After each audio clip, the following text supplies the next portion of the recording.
DFunky podcast.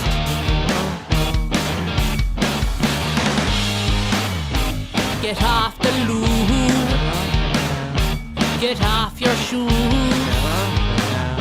And listen up to me and Sean and Vaughn and Don and whatever. The Funky Podcast.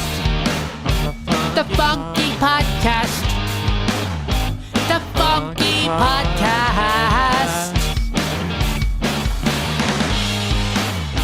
The Funky Podcast. The Funky Podcast. The Funky Podcast. Yeah, yeah, yeah. Funky Podcast.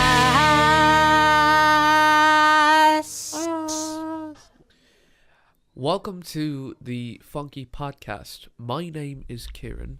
And it's your boy, Sean, Mr. Murphy, in the building.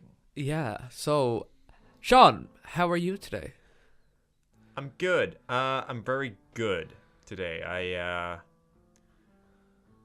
I'm very excited to be jumping right into this episode. Been a couple of weeks since we recorded the last one. Getting back into the swing of things here. Yeah.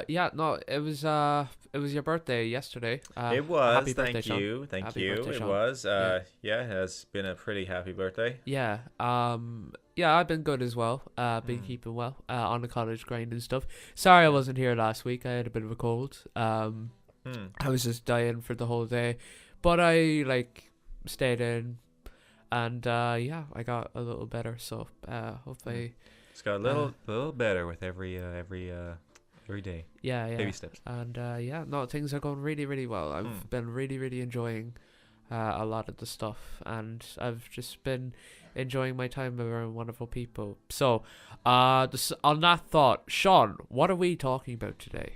We're talking about credits. Now you might be thinking, credits? What were you talking about? Like social credits from the Chinese government? Are you talking about credits?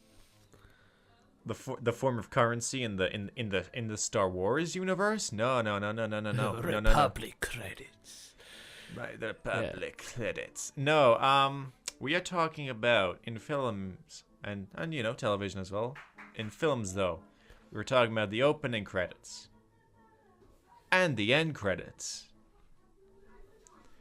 Exciting, I know. Every time I've been really really into I've always loved them, honestly. It's like a good it's a gateway into the world of it gets you everything. gets you kind of hyped up, Yeah, definitely. So without further ado, we should get into it and start. Would you like to start, or shall I? You start. Okay, so I'm gonna be pretty well with this one. I'm gonna pick a film from, I believe it's 2004 or 2005, the adaptation of Lemony Snicket's A Series of Unfortunate Events. The end credit sequence of that is quite underrated, in my opinion. I think I have showed you clips of it before, and I just think it's really, really wonderful. It is, yeah. It's very, very well made, very in fitting with the style of the movie, I'd say. It not only fits with the style, but it also has kind of a symbolism vibe, kind of a nightmarish feel. It reminds me of a show called Charlie and Lola.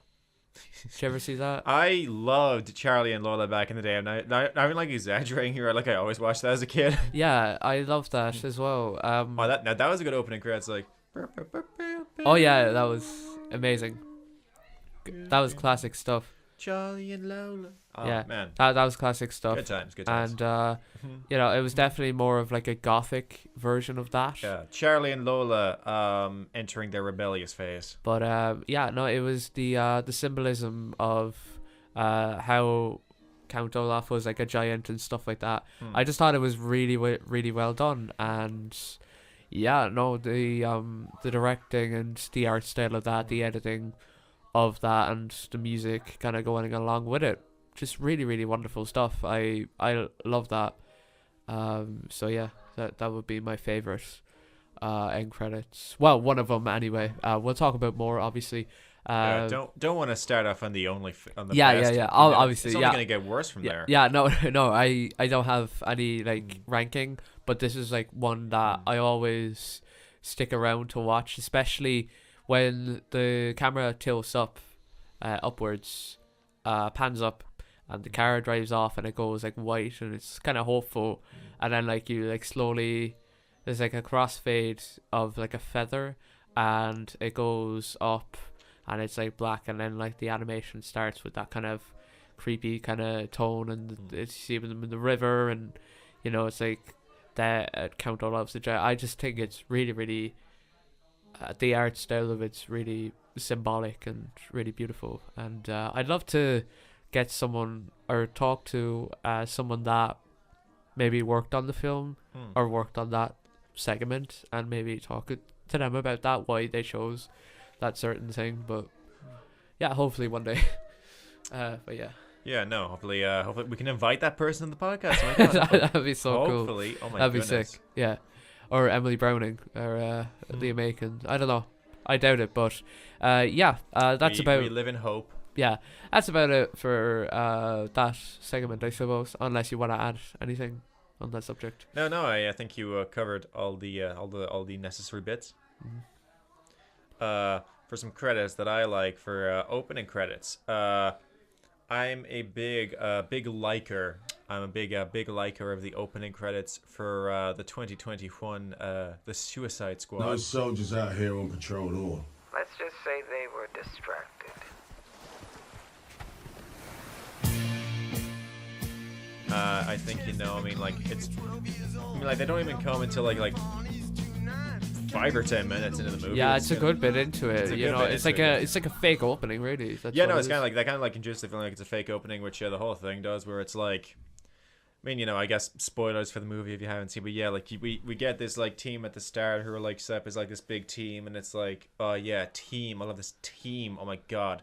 Can't wait to follow this team throughout the whole movie. It's like, And bro, all of let's them, let's go team. Yeah, most and of they all them die. fucking die. Most of them die. Most yeah. of them fucking die. Yeah. Aside from like Harley Quinn and our main guy. Yeah. And we find out it's- someone survives. I won't spoil who unless you haven't seen it. And there's like But- one person's kind of left up in the air, but Yeah. we'll see if they go back Yeah. to that. Yeah. It's like the whole movie's like kind of like has a fake opening with this Yeah, Suicide and then Squad. like the credits happen with like the song like they're dead and stuff like that, and it's it shows like some of them betting money on who was going to die and stuff. really and sets then the giving tone money. as well. And Yeah, it everything. really It's sets the tone. It almost has like a vibe of a kind of, they don't care that they were people that died or something, and they're like kind Yeah. of making bets on these people. It kind of speaks to a lot of stuff. When it's obviously like a kind of a dark kind of twisted humor, which Very much so. it was very brave of Mr. Gunn to actually Yeah. do that. A lot of people don't love that film, but in my opinion, I think it was pretty We love swell. it. I really liked it. Yeah, no, it was really surprising. Yeah. I left with a smile on my face. I thought they did a lot of brave things. So, yeah. Yeah, no, it's it really kind of sells them. I guess like the kind of point of it is like the Suicide Squad, like they're kind of like seen as expendable and everything, and it's like this kind of sets up the fact that like nobody I guess all their higher ups like look down on them so much, and then it's like when you see what happens in the rest of the movie, it's like damn development, Yeah. It's like and it's also when else well say like it kind of like shows you how brave it is. That's like the second character who dies is one Pete Davidson plays on what's his name, Blackguard, I think. Yeah. And it's like that's also like kind of ballsy because it's like he's like one of the biggest names in the movie, and like he dies first. Yeah. I can only imagine like when that scene happened, he gets his face blown off. I can only imagine like Kanye was sitting at home applauding that. I mean, I'm sure he loved that bit. I'm He's rewatched yeah. it a ton of times. I saw his ex Kate Beckinsale was at the premiere. Really? Yeah, so I wonder, did she go to the premiere just to watch him die, or was she there just to support him? But I'm not 100% sure. She's supposed to be apparently a really, really lovely person. Yeah, it's just probably to support him. It was probably, yeah, no, it was that, like, I doubt she got the spoiler that he was going to die. I didn't know if he was, so, yeah, hopefully it was to start to support him and not, she was, like, reading on Reddit or something, and she was like, oh, yes, I want to watch this. I wanted to do that to him so many No. times. No, Kate's, no, the underworld Celine is not taking over Kate's mind. So No. that's- She's been there, done that. So yeah, the Suicide Squad opening, wonderful, really good stuff. Yeah. Yeah, I suppose I'll move on to my next one. Yeah, trying to think. I really like the opening to a film. It's called Wild Child with Emma Roberts. Or no, the end credits. Apologies. Oh. I just think it stood out to me over any other one. You know, sometimes, especially artsy movies, they just have name fade out on, like, minimalistic. yeah. In this end credits, it shows a lot of footage, a lot of pictures, and they're like edited like so well, almost like a scrapbook or something. It's really creative, and yeah, no, you can look it up on YouTube, I think. Although I think the movie's up there. Like, if you can find the movie somewhere, maybe if you have it on a streaming service, just skip to the end credits. I won't. You'll find it. It's near the end. And Don't even watch the movie, just watch the credits. yeah, no, watch the movie as well if you want. It's quite funny. It's basically a documentary. Like, it's not like, a lot of that is real. Like, that has happened. You know what I mean? But wonderful movie. I was really surprised by it. But the end credits. Wow, like, whoever edited that is just masterful. Really good stuff. So yeah. I've sent you the end credits, have I? I think you may have a while ago. Did you see it? I think so. Yeah, I think I might have. Yeah. Yeah. I'll just get it up anyway, just to kind of give you a memory of it. Yeah, no. Do you have any, like, questions about it or anything like that? Or How wild is this child?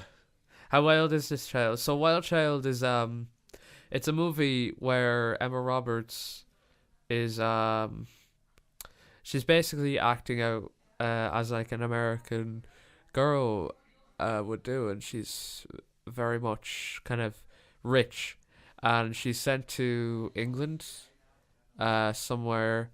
Like, a lot of it reminds me of, like, Ireland, and she's sent to the UK anyway to be just be in, like, a regular school, and she just finds it so, like, ucky and unfun and just not with it, you know. It's poorer than, you know, how American schools would do it and stuff. She was in America. Now she's an American.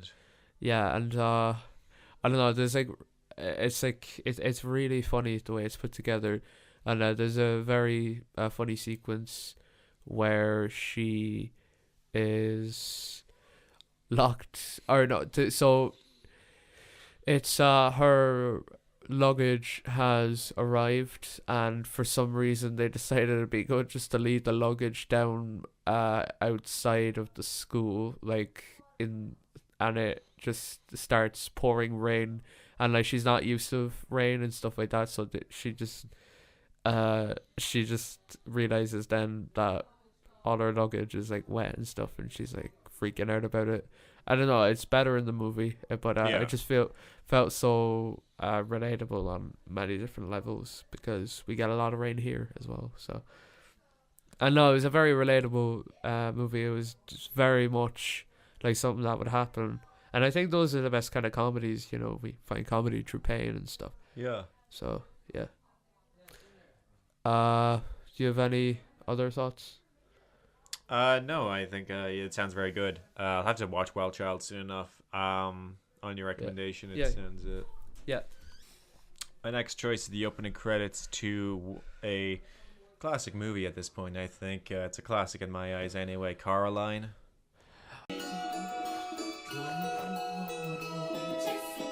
Oh yeah. That's a I good love one. the opening credits to Coraline. I think they're good. Yeah. I'm taking it back to you. So I think what I love about the opening credits of Coraline, it's a scene that like when you start the movie, you don't really know what's happening. It's all like, it's like you're just kind of like taken in by the visuals, but you don't really have any like idea what's going on until you've seen the movie and it becomes obvious what's happening. Yeah. Like it sets up a lot actually, just the visuals without even like really telling you anything. Yeah. Like it like really like just like it kind of like just lures the viewer into like I guess the vibe of the movie. Yeah. And you don't even like realize like what's being like told to you. Yeah, exactly. Which is something I do really appreciate. Yeah, no, they do a really good job at that, especially the thing with the needle and It's all very satisfying the when you see music her and like stuff like that. Yeah, making the Caroline doll. yeah, it's really creepy stuff, but it really draws you in anyway. That's a really good one. I like that. Yeah, no, the visual style of that is just incredible. Really, really, just definitely has a haunting feel and in every single way. Yeah, haunting is a good word for it. What do you think if they did a sequel to Coraline now? They probably won't, but how do you think they would have opened the film if they did it? I mean, kind of depending on what the plot of the movie is, I suppose. Yeah. I guess I don't know. Would there be a time skip in the movie? I guess you could see what happened during the time skip. Like a montage, maybe? I don't know. I'm Coraline.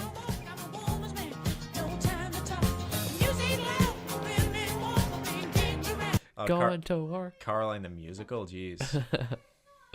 No, it's like But that mother no, it's was not my no, mother. no. She It's was the other. it opens with mother. you know the movie Friday with Ice Cube, I do know of that and one. it's Yes. it's him like getting up in the morning. That's Yeah. that's how it's like Coraline too. She's like paying her bills and stuff, and it's just her dealing with adult life. Yeah, damn. But I don't know. I feel like they. Caroline 2. Caroline isn't. Caroline files for a debt.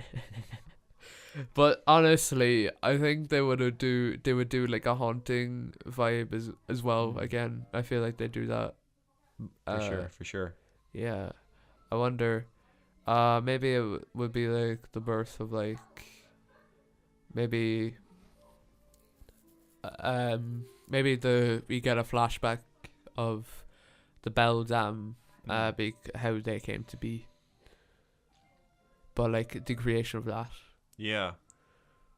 Or yeah, something like that. Something along those lines.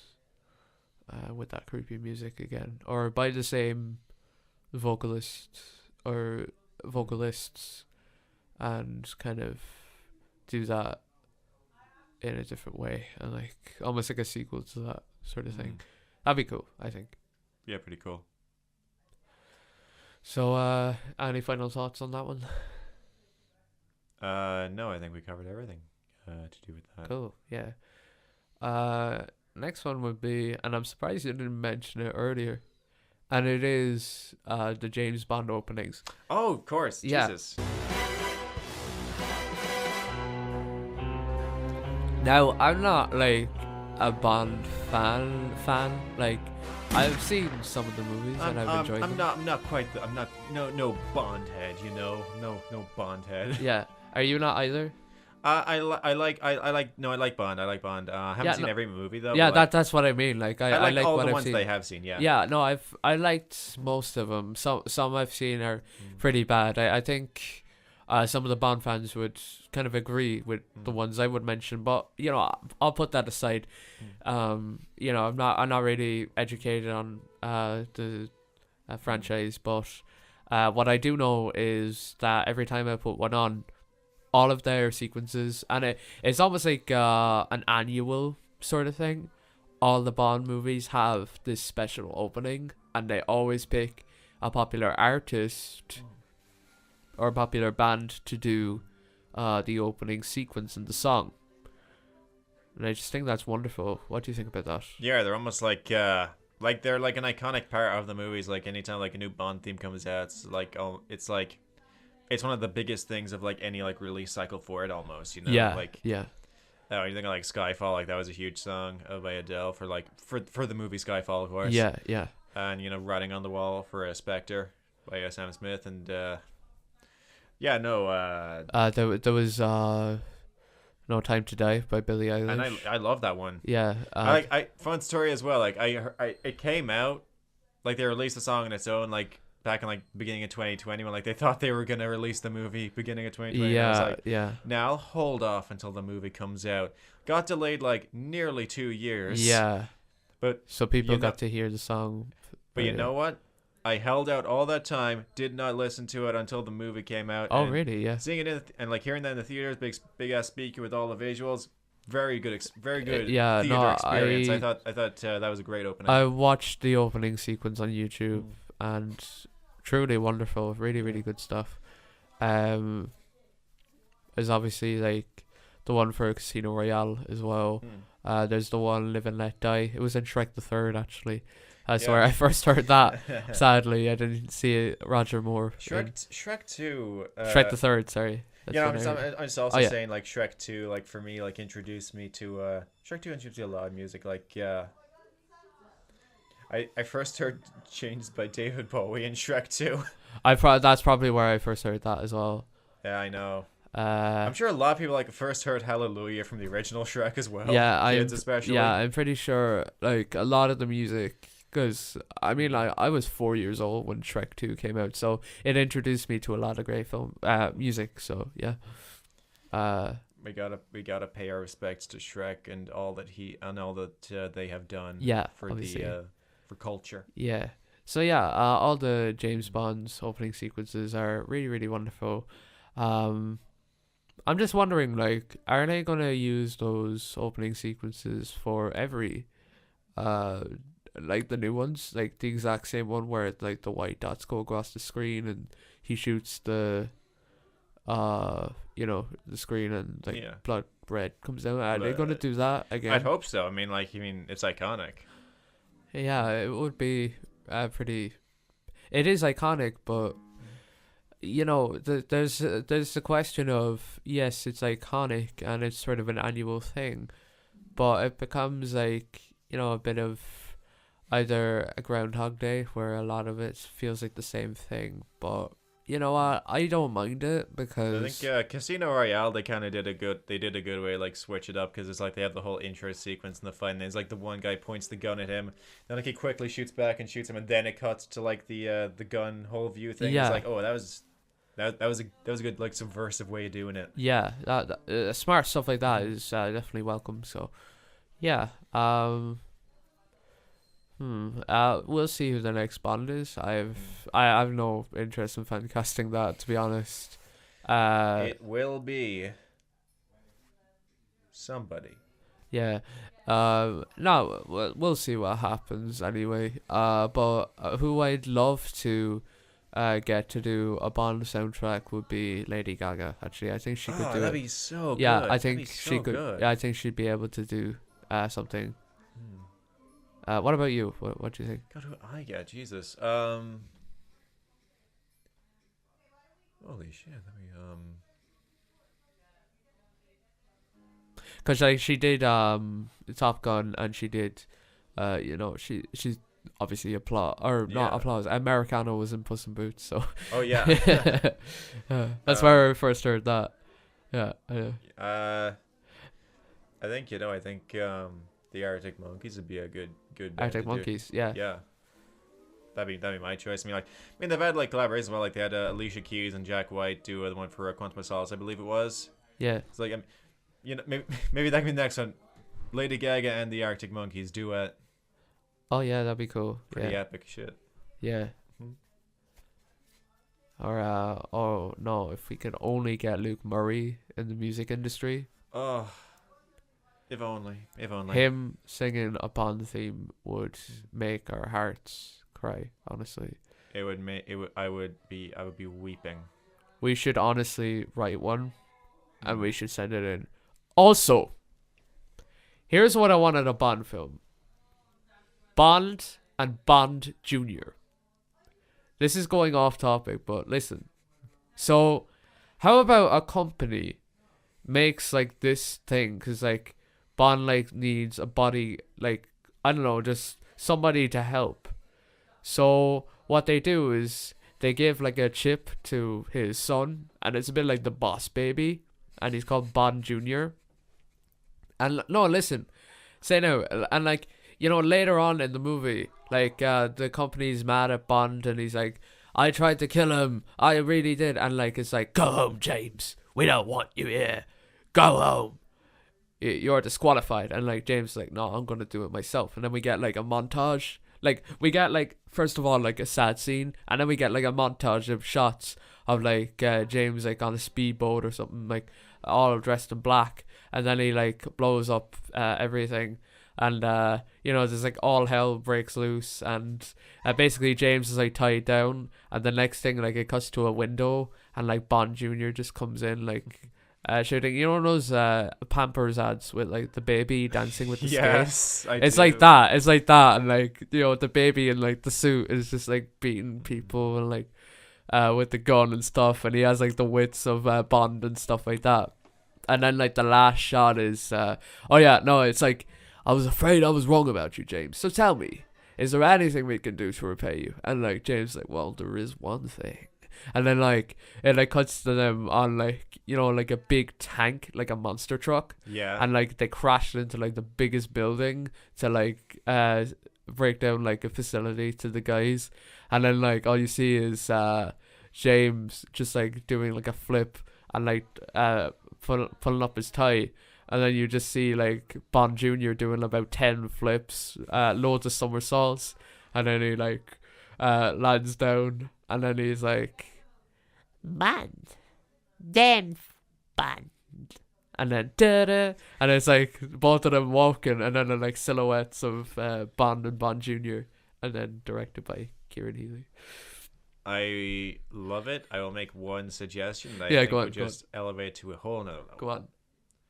In this movie, Bond is played by Dwayne Johnson, and the tiny little baby man, James Bond Jr., is played by Kevin Hart. Perfect.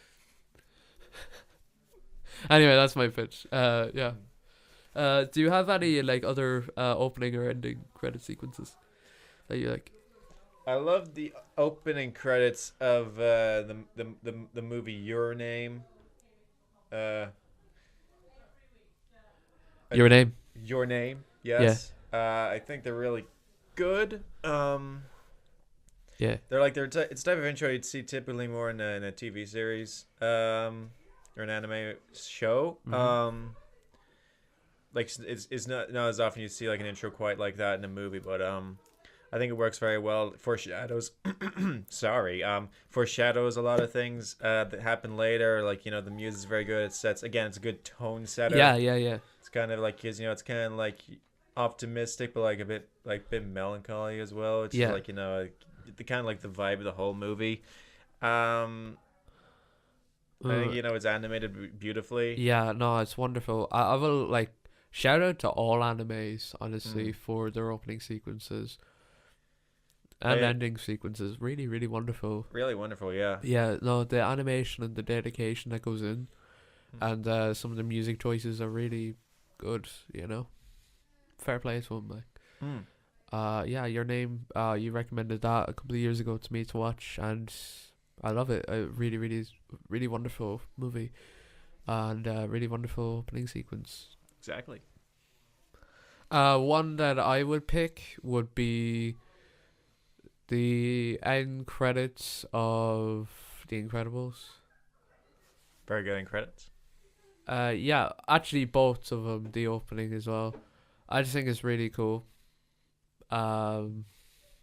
Especially you get like the silhouettes of the them, the family and stuff like that fighting and stuff like that in the end credits, and then there's like the opening with like the video thing footage of them giving the interviews, and then like what could happen to us, and then like like the Incredibles title, and you get the all of that stuff is just really, it's really cool. It's really cool stuff.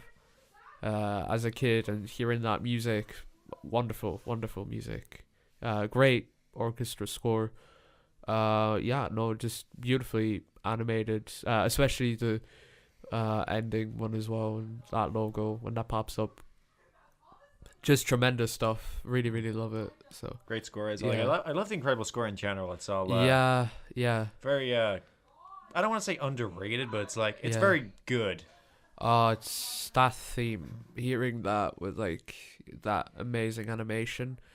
I particularly love the first one. I'm not mad about the second one. I think it does what it says on the tin, and I'm glad it exists. But maybe I just need to watch it again. But I just prefer that the opening of and the music of the first one. I just think it's wonderful, really, really good. So yeah, that's what I would pick as my favorite opening and ending score. Do you have any more? You know what? Going off of that, like I have a shout out to a whole type of end credits that I haven't seen in years, and I wish it was still a thing because I thought it was like really, I think it was like really charming, and that's I think a lot of Disney movies did this, especially Pixar. I think some Disney movies might have done this as well, where it's they have the blooper reels going over the end credits, but then they animated the blooper reels. Yeah. Like they should bring those back. Those are so charming. Yeah. I loved those. Yeah. No. Even if no, I would have loved that. Even in Inside Out or something. Yeah.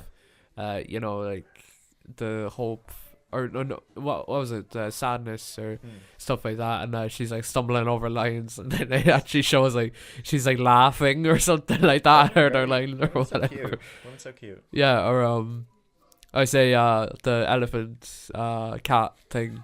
I say he would have been gas on the set, so like Oh, you know yeah. what I mean. Yeah, no, that would have been sick. That would have been sick. Or like the angry guy.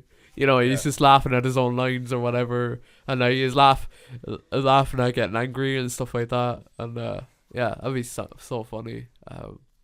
Yeah, or even like Riley, then like like getting sad in her scene, and then someone farts or something, and then she starts laughing, or something like that. Like it would just Comedy be gold. Yeah, I think so. Yeah. They still have a chance to bring it back for Inside Out 2 coming 2025, right? I think it's next year actually. Oh well. I think so. Time's on the clock, Mr. Jonathan Pixar, CEO of Pixar, to make this mandatory inclusion for the movie. Yeah. Yeah, definitely. And obviously, I did like a fan thing, like a fan made one for DreamWorks, that and Shrek 2 with the karaoke thing. Yeah. And I did like a fan made one for like all the DreamWorks and stuff. Not sure how you thought of it, but No, I thought it was great. yeah, thank you.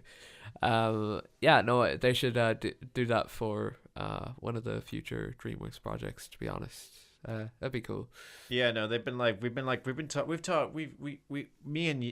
Mr. Healy here have like talked extensively before about the DreamWorks cinematic universe, and they've been teasing it here and there. I know with the new DreamWorks logo they kind of tease as well, where you have like the All the characters. Really. I don't know what his name is. I'm just gonna call him like Fishing Moon Boy.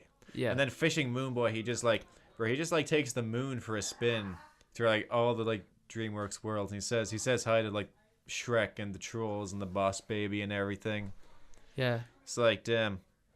Yeah, I really just makes you yeah. really makes you think. Are they hinting at something here? Some wider, interconnected universe? I like to think they are.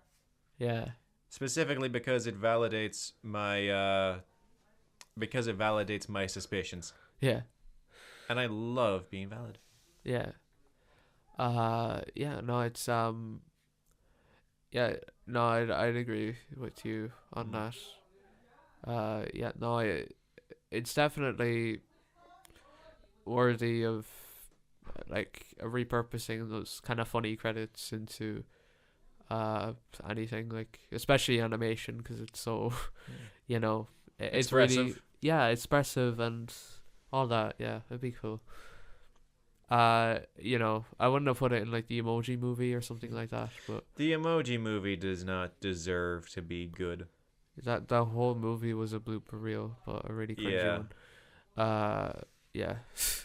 My favorite part of the Emoji Movie is when James Corden says, when James Corden goes on about trying to cut back on like on eating sweets, and then he eats sweets anyway, and Gene's like, "Oh no, you ate them sweets," and I'm just like, I was just sitting there cackling, laughing, because like, bro, obesity, You know what? What I laughed declining health conditions in modern America. This is some funny ass shit. I laughed at the fact that he advertised the film, and he advertised it so well, he almost tricked me into thinking that it was good. Yeah. And then I realized, oh shit, I saw this film already.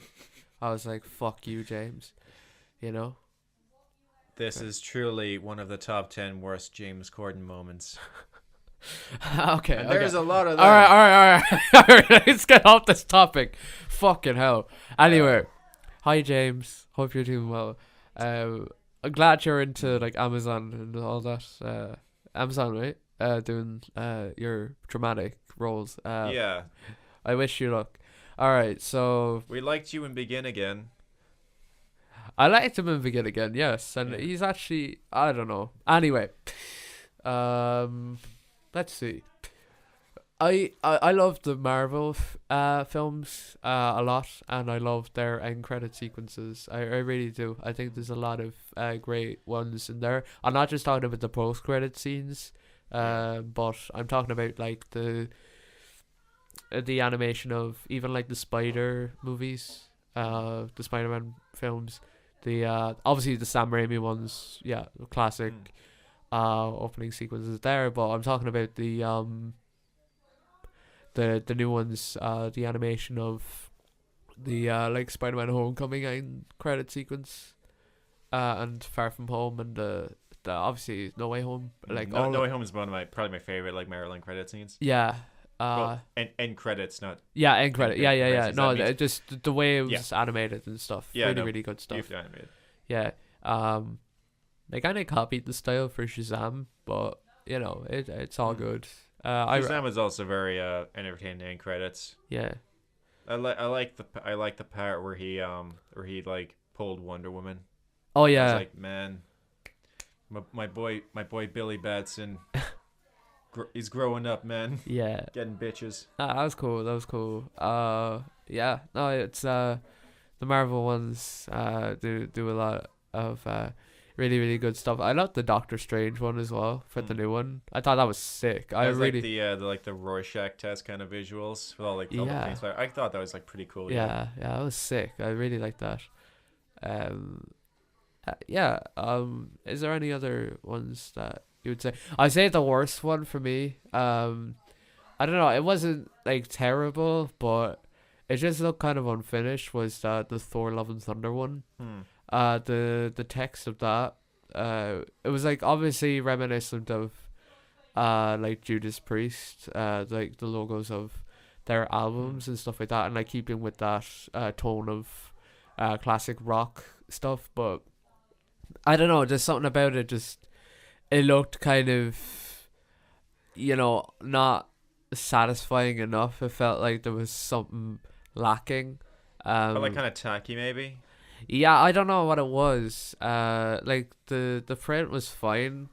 It was just that every time a new name would come up, it was like almost like it was like too similar, as in like it was the text, the way it would like animate and turn around, it was too similar, and it was the exact same font, and it was the exact same sort of vibe, and I don't know, I felt like they could have done more creative stuff if like they had like a good idea for it, but it's like in the execution it kind of just came off a bit cheap. yeah, I guess so. I think they should have used that for like one part, and then like kind of feather it and like kind of move it, and then like go into, you know, like a lightning storm or something like that, or you know, go through certain things, you know, just kind of make it more kind of popping out to the audience, because a lot of us are waiting for those obviously those post credit scenes, just to see what's up. a lot of us are looking for the names to see our friendly people pop up in the credits or whatever, or to see who played who, or just there for the laugh, or whatever. But it's sometimes, even like the James Gunn one, I felt like so happy the Guardians Volume 2 one was so entertaining. They had like Yeah. Chris Pratt dancing and like Yeah. just stuff like that. Like James gets it. Like he knew like, yeah, this audience is gonna, I would just make them entertaining, just like, Bro, yeah, like yeah. he knows how to do a good credits, even like on the television side for like the opening scene credits for Peacemaker. Oh yeah. Love it. Any future projects, if he's directing anything in the new DCU and not just writing, if he's directing anything, you're in for some good credits. Yeah. It can be like nothing else matters. You'll be in for some good ass credits. Yeah. Any final thoughts on the Marvel ones? No, they're all very good.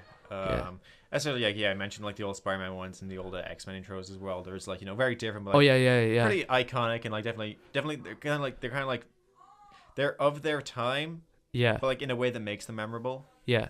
And I like that a lot. Another end credits that I like is for Space Jam: A New Legacy. Now, in Space Jam: A New Legacy, it's a movie where the Looney Tunes go and they play basketball with LeBron James, famed NBA superstar.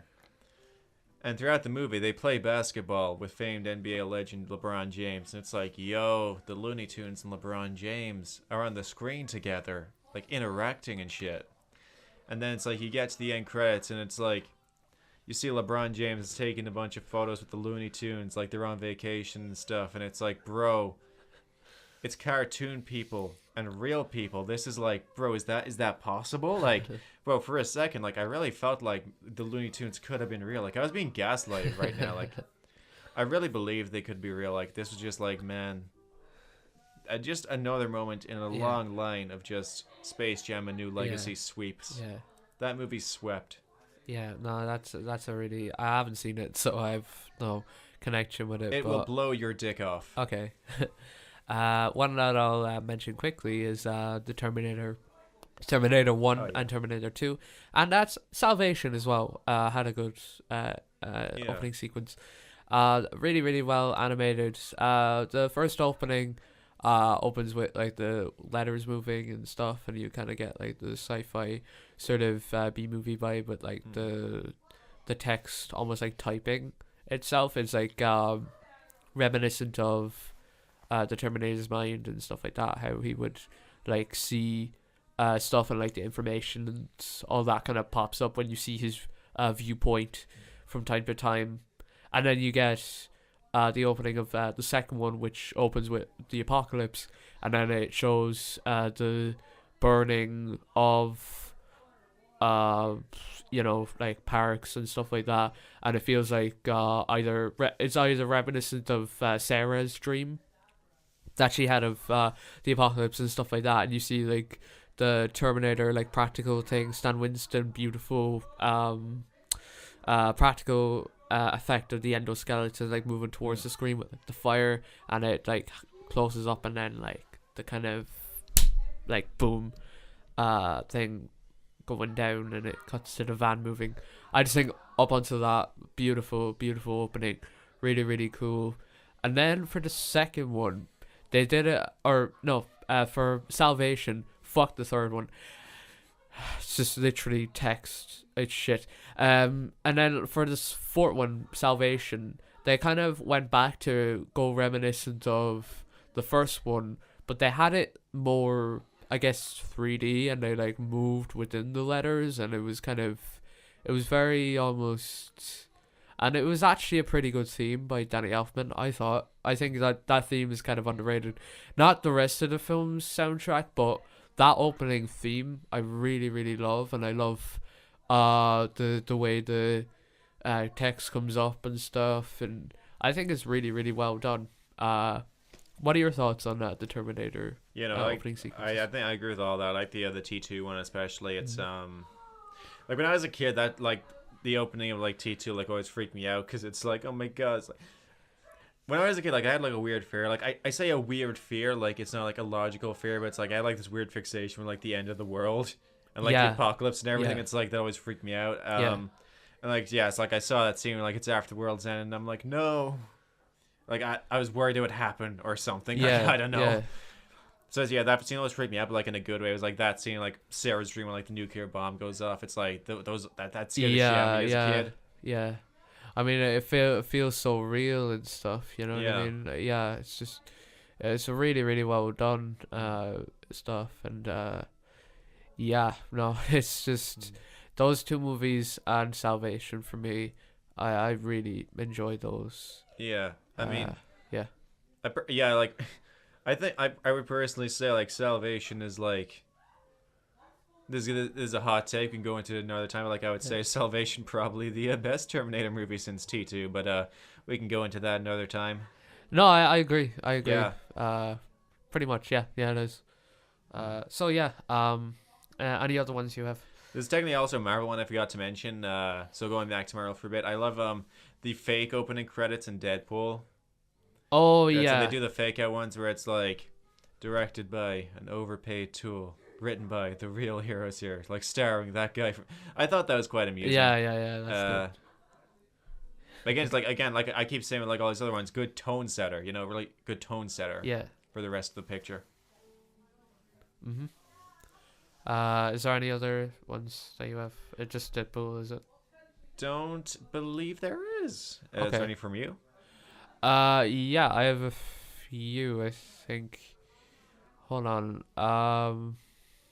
Actually, there are a couple now. I remember now that. Oh yeah. I Go think on. about it. Yeah, go on. I love the end credits too of both the Sonic movies actually, where it's all really? done the still like the original Sonic games. So I think those are very charming. Okay. Yeah, I think those are a lot of fun, and the ending to Detective Pikachu as well. The credits to that one where it's like. Where it's all the main cast like drawn by like the original artist for the games and everything, and done the art style of that. Yeah. I again also thought that was like really nice. Yeah. I'll go through these kind of quickly now. I love the one for Return of the King. Oh yeah. The song by Annie Lennox. Take free now, you sleep. That one. I just think, and like you see like the art of each member of the cast and stuff. I really like that. It's cool, and it's like on the page and stuff. It's really sick. I'll give an honorable mention to Watchmen. That opening sequence is quite cool. I love the one for Sucker Punch actually. I think that's a really cool one. It's like all silent and stuff. Well, like there's a narration briefly, and then like there's a whole thing. I just think that's really, really wonderful. Zack Snyder is such a visual head. I really enjoy watching some of the sequences he comes up with. What list would it be without the openings, opening and ending, obviously, from Father Ted? I mean, like that iconic shot, and it's going through the sky, and then it like lands on them, and it's the way like they're just looking up, and it just crashes into all of them. It's just so like random, but like it's funny. Not a movie, but we're breaking our rules for this. We got to shout out Ted. Yeah, but even like the when they have end credit things, and like I don't know, it's like someone like still in the same position, or you know, it's like on the side. It's like clips of like the park and stuff, and like the narration is still going on. There's a lad, and you know, just all that kind of stuff, and it's like the the one where credits. it's like with Father Stone, where it's like he's just sitting there, and it just suddenly ends. Like you still see like all the uncomfortable silence with all three of them in the room. Yeah. As the music plays out. Yeah, that's a good, like a really classic stuff. Stuff like that. I love those kind of sequences. Anything with you know, any sort of more visual style to it. and like it kind of really sets the tone of things, and obviously that a lot of thought were got into a lot of these sort of visuals, and why there's a lot of hatred towards opening credits. Like my dad like skips the opening crawls at the Star Wars movies and stuff like that just because he just doesn't want to read it. He's like, ugh, reading and stuff. Readings for nerds. Yeah, and he'll skip all of it. Even like the Terminator one, he'll skip that happily just because he wants to watch the thing and he doesn't want to like read who was in it or whatever. But I defend like some of it. I think I'm like, okay, I'm half and half. So the old ones with John Wayne and some of those movies where it's just nothing but text and it's like some art and it's just like, and it's like, and then like after a while it switches to the next one, and it's like it's really quite, crossfades in between each one, and it's just not that wonderful. So yeah,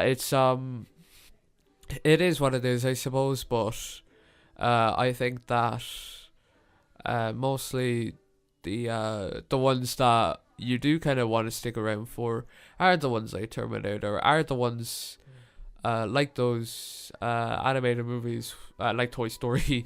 Well, obviously that's part of the thing, but even if it's TV show openings, like I love a lot of them and stuff, especially when they show clips of like someone turning and it's like the name pops up and stuff like that. I don't know, like even like the Buffy one with that theme, like sometimes I'll have to watch it at least once or twice, or just some you can't skip, especially when like they get to the point or whatever.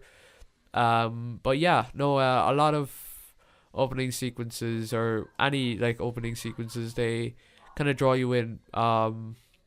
Even like Space Odyssey, which like literally opens with a blank screen for like the first 5 minutes, and it's nothing but like sounds of shit. Like I skipped that. I thought there was something wrong with the movie. I thought the service was gone or something. But everything after that, where it like shows like the monkeys and stuff like that, like throwing the bone, which you probably only saw in the Barbie. Oh, I've film. seen that scene before. I've seen that. Oh, scene right, before. okay. Like everyone's seen that. Yeah, it'd be so funny if that was like your first opening to that was like the Barbie teaser trailer.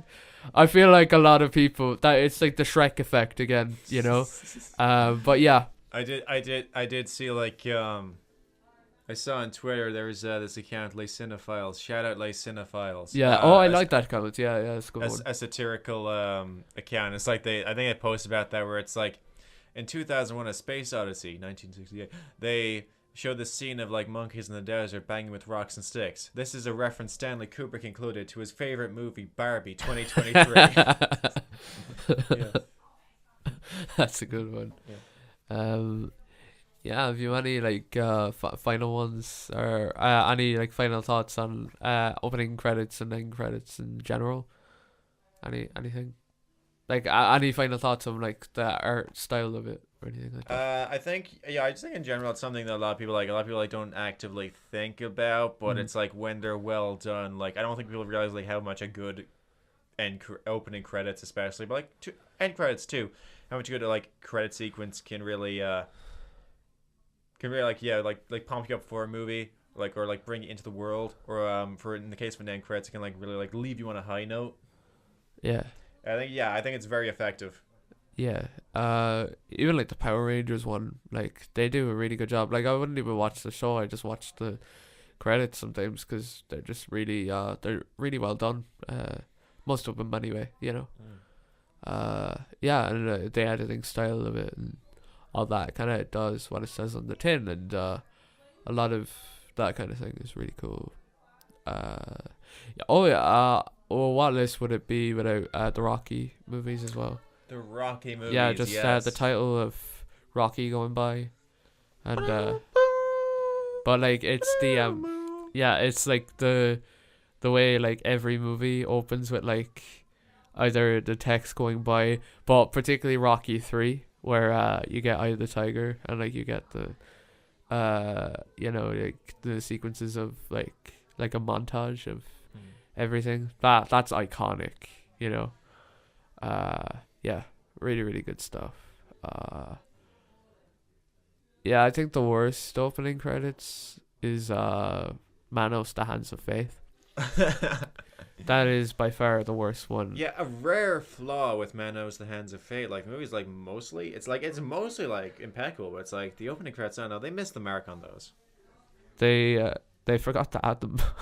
Yeah, no, that's kind of like a big issue. They actually forgot to add the text after the title card because apparently it costs too much money. So it's literally random shots of cars going by, or like you're in a car and it's really bad music in the background, and that's it for a good like solid like 2 minutes of nothing. And it's a lot of like the similar shots. It's really even the 5 minutes of nothing at the beginning of 2001 was like more impressive than that. Oh yeah, no, it was just literally, it's, oh god, don't even look it up. Well, you can, but do look it up. It's very intriguing. Oh god, yeah. Oh yeah. No, I was just thinking of Pixar. Yeah, no, the Monsters Inc. one, even like with the bloopers and stuff. Yeah, and like them singing as well. Wouldn't have nothing if I didn't. And like him, yeah, just all that kind of stuff. Yeah, like where's that now? you know? Oh, they really missed the mark on it. Did Finding Dory have like an end credit scene though with like one of the guys or something? I think it was like Willem Dafoe's character. Oh yeah, no, the end credit scene. Yeah, it was like all the fish from the first movie in the dentist room coming back. Okay, cool. Yeah, come on. Oh yeah. See the others all there now? There. Oh yeah. I'll just leave it there. Yeah, it will just fall. We can fix it in a sec. Yeah. So yeah, I think that's it. I think we're gonna leave it there. Yeah, we now cut to our own ending credits. Oh, what I've done! I face myself, 'cause I've locked out what I've done. Erase myself. I am Optimus Prime. Oh, what's his line? Shit. Oh. I am Optimus Prime, and I send this message to any surviving Autobots. We are here. We are waiting. What I've done To face myself, to lost out what I've become. Erase myself, and let go of what I've done. Perfect. Yeah. Yeah. What do you think of that? That credit sequence? That was like such a good that was just a good meme. Yeah. Yeah, no, it's like especially I love how it's like the instrumentals playing for like the first minute. And it's yeah, and the narration. Yeah, it's perfect. That's already cool enough. Then it's just like it's like as soon as he finishes, it's like then the vocals come in. It's just like it just like cuts like on the drums really come in. It's like and it just cuts instantly to the rest. So it's just like that's so cinema. Yeah, this is some fucking cinema right here. Yeah. By the way, Peter Collins' voice, amazing voice. If he's top 5 voices anyway ever. This is it. This has been a fun podcast. Yeah, my name is Kieran. This is Sean, and please subscribe, all that, and we will see you next time. Toodles. The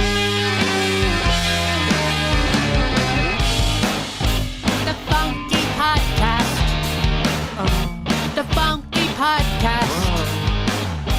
The Funky Podcast.